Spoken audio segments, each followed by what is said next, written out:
आज फिर संसद में घमासान के पूरे आसार हैं और संसद सत्र शुरू होने से पहले ही विपक्ष ने प्रदर्शन शुरू कर दिया है। इंडिया ब्लॉक ने बड़ा प्रदर्शन किया है। गांधी प्रतिमा से लेकर मकर द्वार तक यह विरोध मार्च निकाला गया। एसआईआर मुद्दे पर यह विरोध मार्च निकाला गया है।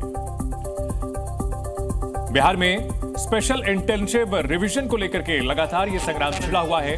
विपक्षी पार्टियां आरोप लगा रही हैं कि उनके वोटर्स के नाम काटने की यह पूरी कवायद है। चुनाव आयोग पर निशाना साधा जा रहा है और विरोध का सिलसिला लगातार जारी है। वापस लो, वापस लो, वापस लो, वापस लो, वापस लो, वापस लो, वापस लो, वापस लो, वापस लो, वापस लो, लोकतंत्र में तानाशाही, लोकतंत्र में तानाशाही,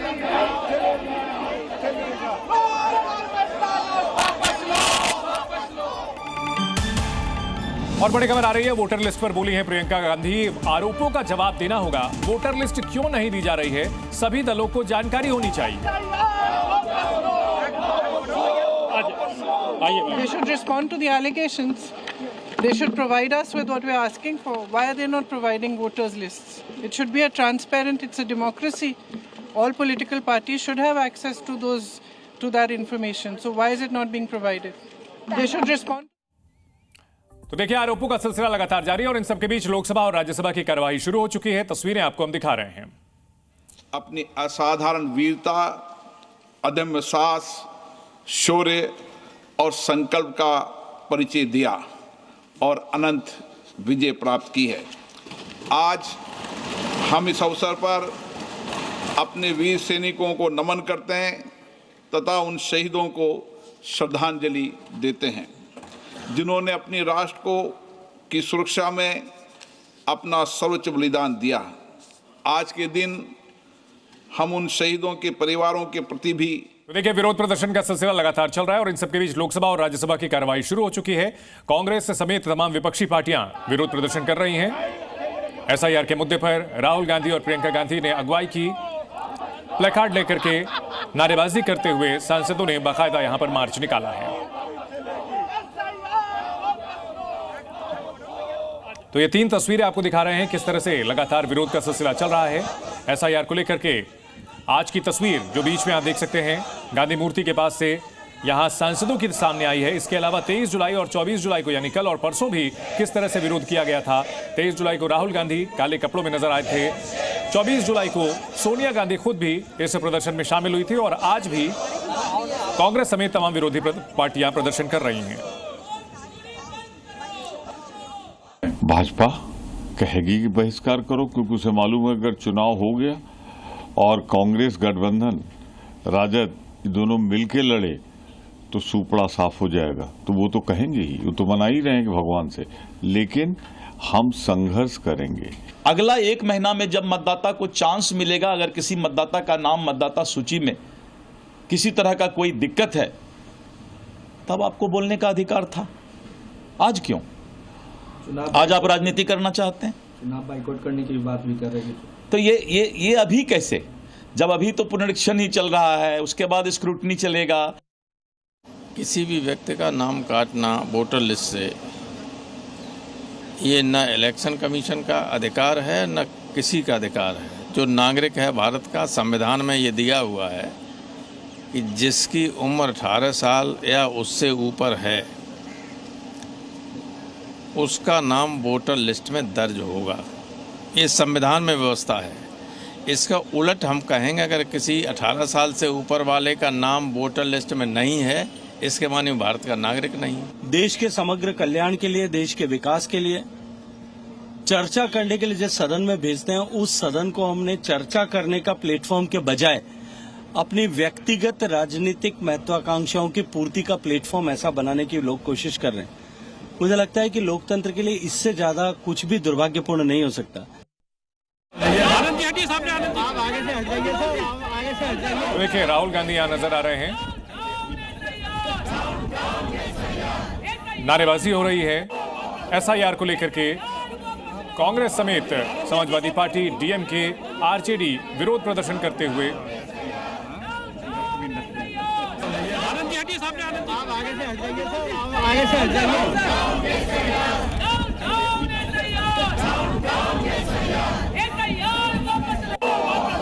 देश तक उनका मंशा है कि गरीबों को वोटिंग से निकाल देना, और वो खुद ये चाहते हैं कि एलाइट लोग ही वोट देना। जब अडल्ट फ्रेंचाइज इस देश में लाया गया, पंडित जवाहरलाल नेहरू जी और डॉक्टर बाबा साहब अम्बेडकर, इन्होंने कहा कि अडल्ट फ्रेंचाइज इस देश के लिए ज़रूरी है क्योंकि इस देश में पढ़े लिखे लोग कम हैं, खेती बाड़ी के लोग भी कम हैं और बिजनेस करने वाले कम हैं और एम्प्लॉयमेंट भी गरीबों के पास नहीं है।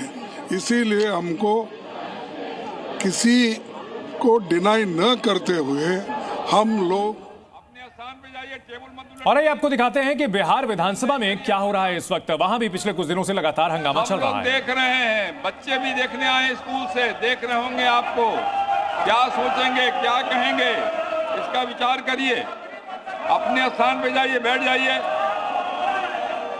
अब सभा की कार्रवाई 2 बजे दिन तक के लिए स्थगित की जाती है। तो बिहार विधानसभा की कार्यवाही को भी 2 बजे तक के लिए स्थगित कर दिया गया है। तो हंगामे का सिलसिला संसद से लेकर के बिहार विधानसभा तक चल रहा है। बिहार में वोटर लिस्ट रिवीजन का जो काम चल रहा है, इसको लेकर के विपक्षी पार्टियों ने मोर्चा खोल रखा है। आरोप लगाया जा रहा है कि एन चुनाव से पहले ये कदम बीजेपी को फायदा पहुंचाने के मकसद से किया जा रहा है। हालांकि चुनाव आयोग की ओर से तमाम आरोपों पर सफाई दी जा रही है और यही बताया जा रहा है कि ये सामान्य प्रक्रिया है, सरकार के कहने पे चल रहा है।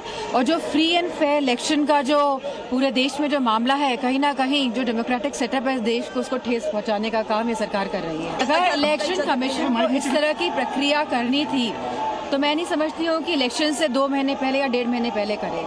अगर इनको इस प्रक्रिया को सही अंजाम पे पहुँचाना था तो जिस तरह की चीज़ें इलेक्शन कमीशन कर रहा है, कि जिस तरह वोटर्स, हम सुनने में आ रहा है लगभग 45 से 50 लाख वोटर्स पे इसका असर पड़ेगा, और इसको कोई पारदर्शिता इलेक्शन कमीशन द्वारा नहीं दिखाई जा रही है। इस देश में जब हम परेशान होते हैं तो बुजुर्गों के पास जाते हैं। गांधी के पास इसलिए गए, अंबेडकर के साहब के पास इसलिए जाते हैं। और हमारे चुनाव आयोग को ये सोचना होगा कि उसका आदर्श बांग्लादेश का चुनाव आयोग नहीं होना चाहिए।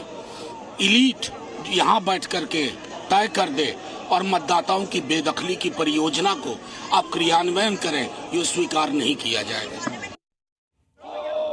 और इस बड़ी खबर पर हमारे 2 सहयोगी हमारे साथ जुड़ चुके हैं, सुमंत और नीरज पांडे। नीरज, अगर बात की जाए इस पूरे विवाद की, विपक्ष से पूरी तरह से हथियार बना करके लगातार कार्रवाई कर रहा है, विपक्ष की रणनीति क्या दिखती है? देखिए, राजनीति में राजनीतिक दलों की कोई भी रणनीति चुनाव को देखकर ही होती है और आने वाले समय में बिहार में ही विधानसभा चुनाव है। ऐसे में बिहार की बैटलफील्ड में कौन बाजी मारेगा, इसी को लेकर सारी राजनीति हो रही है। आप देखिए, बिहार विधानसभा से लेकर संसद तक सिर्फ एसआईआर का मुद्दा है और एसआईआर के मुद्दे पर पिछले 3 दिनों से लगातार विपक्ष सरकार को घेरने की कोशिश कर रही है। बहुत सारे और मुद्दे हैं लेकिन एसआईआर उनके लिए प्रमुख हथियार के रूप में है। इसीलिए पूरा विपक्ष यूनाइट है, क्योंकि उनको लगता है कि शायद एसआईआर के मुद्दे पर बिहार में वो बाजी मार लेंगे और एनडीए की सरकार गिराने में सफल रहेंगे। और ये एक ऐसा मुद्दा है जो आम लोगों से जुड़ा है। बहुत सारे ऐसे लोग हैं बिहार के जो देश के अलग अलग हिस्सों में रहते हैं और उनका प्रयास ये होता है कि वहाँ भी वोटर बने रहें और जहाँ वो रहते हैं वहाँ भी वोट करें। लेकिन इस बार चुनाव आयोग ने थोड़ा सख्ती दिखाई और सख्ती दिखाने के साथ साथ वोटर लिस्ट में को बहुत गहराई से छानबीन शुरू कर दी है। इसी वजह से बहुत लोगों पर खतरा है कि शायद उनके वोट कट जाएंगे और इसी को विपक्ष मुद्दा बनाना चाहता है। बिल्कुल सुमंत, चुनाव आयोग की ओर से लगातार सफाई दी जा रही है। बताया जा रहा है कि जो मरे हुए लोग हैं क्या वो वोट डाल सकते हैं, जो लोग दूसरी जगह पर शिफ्ट हो चुके हैं उनका नाम हटाना जरूरी है। ये तमाम बातें कही जा रही हैं, लेकिन विपक्षी पार्टियां इन तमाम बातों को सुनने को तैयार नहीं दिखती हैं। बिल्कुल चंदन, आपने सही कहा, विपक्षी पार्टियां बिल्कुल सुनने को ये तैयार नहीं है। विपक्ष के तमाम नेता, देखिए आज मानसून सत्र का 5वां दिन है, लगातार विपक्ष के नेता कह रहे हैं कि चुनाव आयोग जो है वो केंद्र सरकार के एजेंट के तौर पे काम कर रही है, लोकतंत्र को लहूलुहान करने के काम कर रही है। चुनाव आयोग की तरफ से लगातार ये कहा जा रहा है कि देखिए एक स्वाभाविक प्रक्रिया है जो हर बार चुनाव से पहले होती है।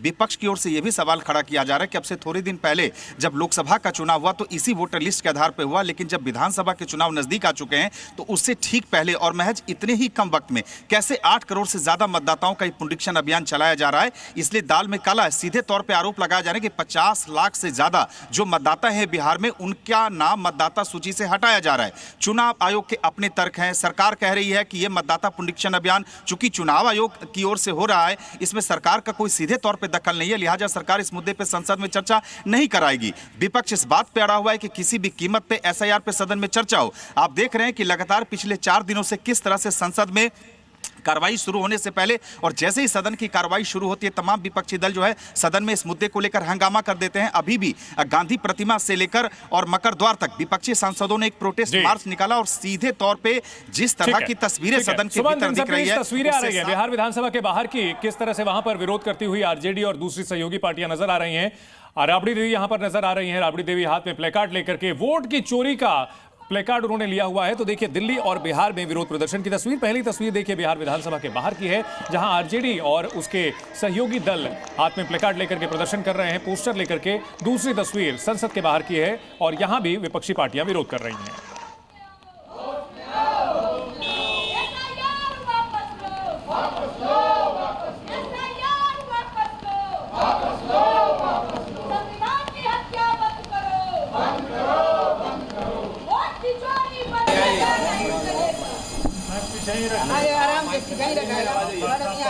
तो देखिए मामला सुप्रीम कोर्ट में भी गया था, लेकिन यहां पर भी कोई निर्देश नहीं दिया गया था और चुनाव आयोग की ओर से लगातार इस पर सफाई दी जा रही है। बताया जा रहा है कि ये सामान्य प्रक्रिया है, इसमें कुछ भी गलत नहीं है।